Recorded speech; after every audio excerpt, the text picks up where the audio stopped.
Already আমরা যাচাই বাছাইয়ের জন্য আমরা মাঠ পর্যায়ে অনুরোধ করেছি এবং আমরা আশা করছি যে 30 নভেম্বরের ভিতরে আমরা এই জিনিসটাকে কমপ্লিট করে বুঝতে পারবো যে আমাদের স্টক সাফিসিয়েন্ট আছে কিনা। আমাদের প্রাথমিক ধারণা যে আমাদের যে ব্যালট বক্স যতগুলো লাগবে আমাদের কাছে সেগুলো মজুদ আছে। বাজেটের একটা বিষয় আছে, বাজেটটা এখন আমরা কমপ্লিট করি নাই, কারণ বাজেটের একটা বড় অংশ আছে আপনার নিরাপত্তার সাথে সম্পর্কিত, নিরাপত্তা ব্যবস্থার সাথে যারা আমাদের সহযোগী হবেন, যেমন পুলিশ, আনসার এবং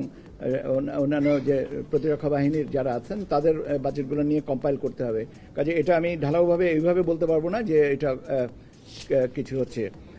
কত নাগাদ করা হচ্ছে। তবে স্বাভাবিকভাবে budget is a very important aspect, যত তাড়াতাড়ি সম্ভব আমরা সেটা করব। এখানে আমাদের একটা টাইম লাইন আছে, কিন্তু সেটার থেকে বড় কথা হচ্ছে যে এই টাইম লাইনের আগেই কাজগুলো গোছানোর চেষ্টাটা আমাদের আছে। ভোট কেন্দ্র স্থাপন সংক্রান্ত যে বিষয়গুলো আছে, আমরা ভোট কেন্দ্রের যে মোটামুটিভাবে আমাদের প্রাথমিকভাবে নীতিমালায় বলা ছিল যে প্রতি বুথে গড়ে 3000 প্রত্যেক কেন্দ্র এবং প্রত্যেক বুথে 500 এবং পুরুষ এবং 400 মহিলা, এই হিসাবে আমরা এটাকে আবার রিঅ্যাসেস করে দেখেছি যে 3000 ঠিক আছে, এই সংখ্যাটা ঠিক আছে প্রতি কেন্দ্রের জন্য, কিন্তু আপনার প্রতি বুথে 600 পুরুষ এবং 500 মহিলা, এই হিসাবে আমরা বুথের সংখ্যাটা পুনর্নির্ধারণের কথা চিন্তা করছি এবং সেই অনুযায়ী আমরা আশা করছি যে এই ভোট কেন্দ্রের নির্ধারণের সংখ্যাটা ঠিক হয়ে যাবে এবং এটা অন্ততপক্ষে ভোট গ্রহণের 25 থেকে 30 দিন আগে আমরা তালিকাটা প্রকাশ করে দেব। জনবল এবং প্রশাসনিক ব্যবস্থা, আপনারা জানেন যে আমরা বেশ কিছুদিন আগে, আমি জানি না আমাকে কে এক ভদ্রলোক জিজ্ঞেস করেছিলেন যে এই বদলি করা হচ্ছে, এগুলো নির্বাচনের প্রস্তুতি হিসাবে কিনা। আমি বলেছিলাম যে সবটাই আমাদের নির্বাচনী প্রস্তুতির অংশ, কেন বদলি একটা চলমান প্রক্রিয়া, এটাকে নির্দিষ্টভাবে নির্বাচন বা নির্বাচন কেন্দ্রিক না এটা বলার সুযোগ নেই।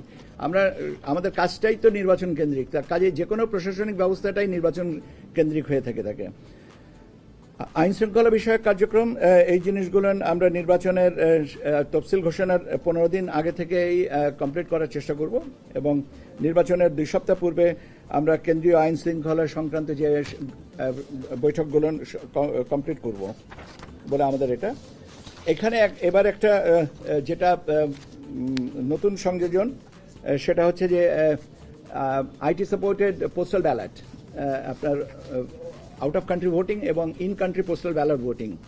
যারা দেশের অভ্যন্তরে আছেন এবং যারা দেশের বাইরে আছেন, বাংলাদেশি যারা ভোট দিতে চাচ্ছেন, সেরকম আমাদের একটা ব্যবস্থা এটা করা। এবং আমরা এই জিনিসটা একটা প্রজেক্ট এবং পরিকল্পনা কমিশনে আমাদের সহকর্মীদের প্রতি আন্তরিকভাবে কৃতজ্ঞতা যে তারা খুব অল্প সময়ে এই প্রজেক্টটাকে আমাদের ক্লিয়ার করে দিয়েছেন এবং আমরা প্রজেক্টের কাজ গতকালকেও আমরা এটার একটা ব্রিফিং শুনেছি এবং আমরা মনে হয়